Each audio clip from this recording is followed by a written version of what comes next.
It's an amazing day today.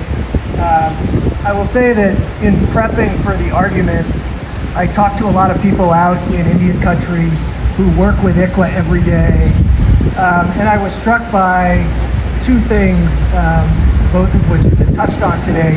One is the long history that Indian country has had, which Elizabeth touched on, and others of the governments, both state and federal, separating Indian children from their families, and the horrors that that has imposed on tribes and tribal sovereignties and tribal communities.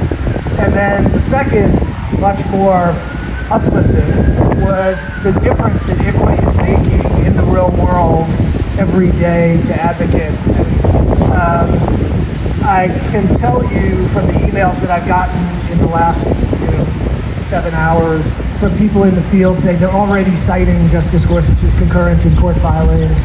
They're already working to use this to keep tribal families together.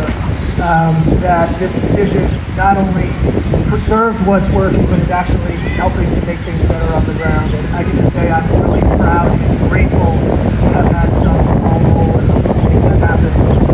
The last thing I'll say is that, as we litigate cases in the Supreme Court on tribal issues, it becomes clear over and over that one of the most important things we do is get tribal voices before the court to let them understand what's happening in Indian country, because the justices don't spend time there generally.